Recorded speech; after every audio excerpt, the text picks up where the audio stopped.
This video will talk about how to use guided notes, how to access Kami, and edit and share your guided notes digitally. You can use the timestamp in the description of the video to skip to the information that you need. First, we'll talk about accessing guided notes. When you're in the tutorial, you will find the guided notes in the resources folder. This is the little file folder right here. When you click on it, they're usually the first or the only link in that folder.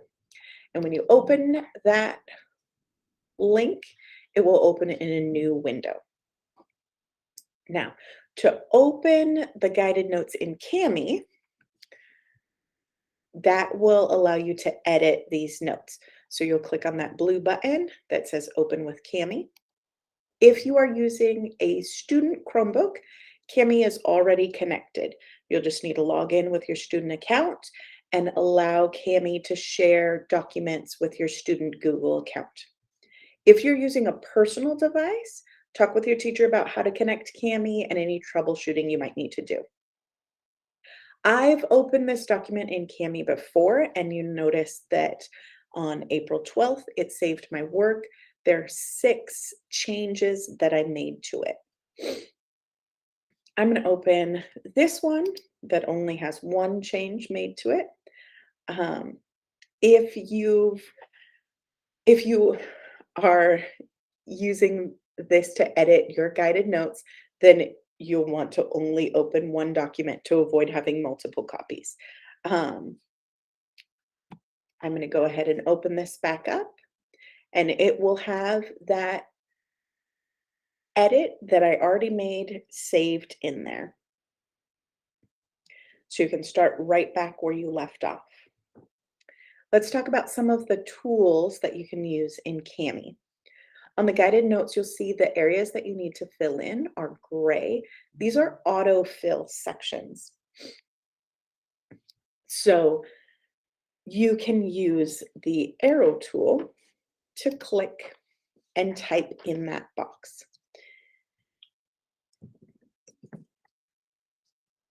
Now, sometimes the autofill section, you can't change the size of the font. And so if your definition is especially long, part of that might be off to the side where you can't see it.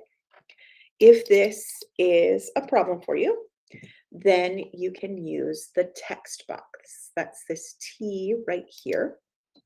You'll choose what color you want the font and then click in the spot, and the text box will allow you to change the size of the font, the spacing of the font, so how far apart the lines are. It's set to 1 point. And then also the style of the font if you want to do that, but you don't have to. Most of the time, your answers will fit in the space given. And if you're using the autofill section with the select arrow, then you can press the tab button on your keyboard to move to the next space. Make sure you check over your notes. Sometimes it skips ahead when you're using the tab button. So make sure you check over your notes to make sure you've answered every question.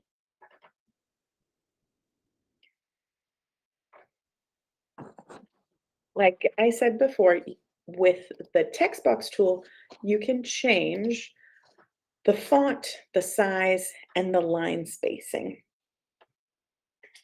And anytime I want to make a text box, I can just click that spot. Sometimes you have to click twice. First, it clicks in the autofill section, and then it clicks to make a new text box. And you can write what you need there. In math, you might need some different symbols, such as division signs or square roots. And you can use this equation division sign to add some of those special characters. When you are using the guiding notes, it can be helpful to use split screen on your computer. To do this with your mouse or your trackpad, you're going to click and hold on the tab. The tab is the smaller one at the top, and pull it down until it becomes its own window. Then you can let go of it and move it over. You can also go to the side and use the arrow keys to make it bigger or smaller based on what you need to see. You can use the split screen shortcut keys on your student Chromebook. And to do that, you're going to press Control and the bracket, which is right next to the letter P, or the opposite bracket, which is the next key to the right. That will automatically split your screen and send one window to one side. Just like I did with the mouse, you can pull it out and send the other window to the other side. If you need to see what pages you have opened and you're using your student Chromebook, you can click the Show Windows button.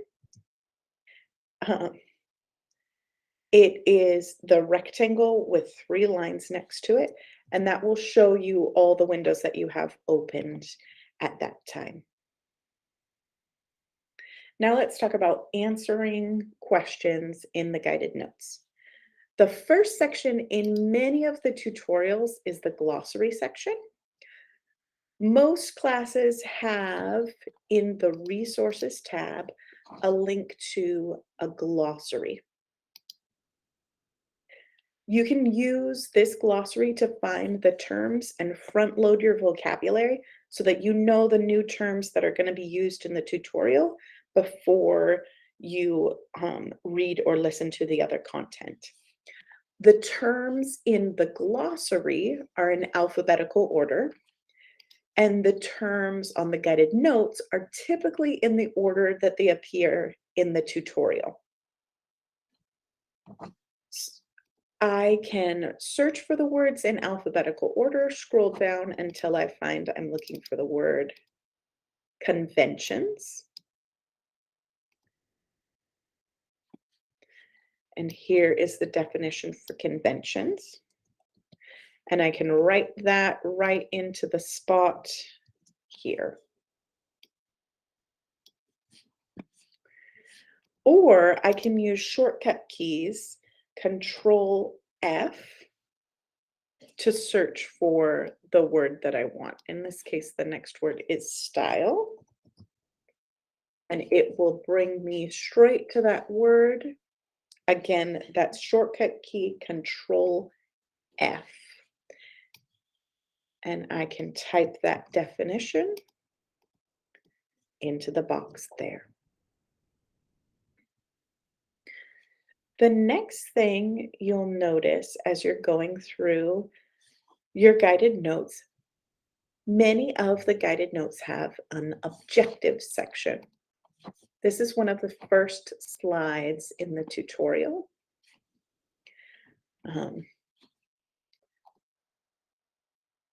it always starts with, in this lesson, you will, and it tells you exactly what you're going to be learning in the lesson. And you will write that down straight from the tutorial. In this lesson, you will define the characteristics of business writing and how it compares to other types of writing. The other thing you'll notice is that the headings in the guided notes match the headings that are in the tutorial. So this types of business writing, that's one of the main sections. I also see that here, types of business writing. So if you go through your tutorial and you realize you missed an answer, you can go directly back to that section and search for that answer. Sometimes The sentences in the guided notes are exactly the same as the sentences in the tutorial. Sometimes it requires some understanding and interpretation on your part to figure out what how to answer the questions that are there. For example, here in the guided notes, it says employees are the blank of a business, investors and customers are the blank of a business. So as I'm reading through the tutorial, I'll read this first paragraph here and see if I can find that answer. Business writing refers to the many forms of writing that businesses use to communicate with internal and external audiences. Employees make up the business's internal audience, while its external audience includes investors and customers. So I heard when I was reading that it talked about employees and also it talked about investors and customers. It says employees make up the business's internal audience. So I'm going to write that down right there in my guided notes, internal audience.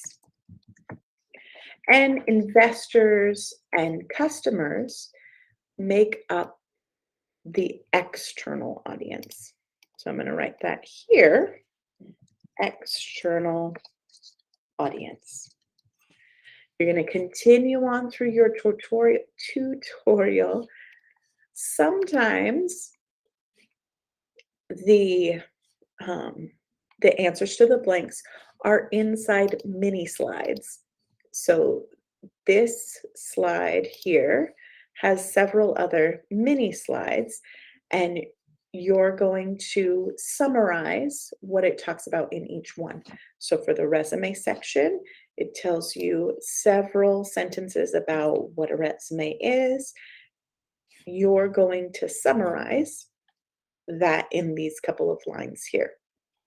And you can compare it with the examples that they give you. So they give you the example of email, a form of communication that businesses use to share information with employees, investors, and customers. And you'll notice email is a form of electronic communication that businesses use to share information with employees, investors, and customers. Business emails contain a heading, a body, and a closing. Here are two examples of business emails, and you can click on this link to see more examples of business emails. You're just going to summarize what it has there. Many of the guided notes have a summary question at the end.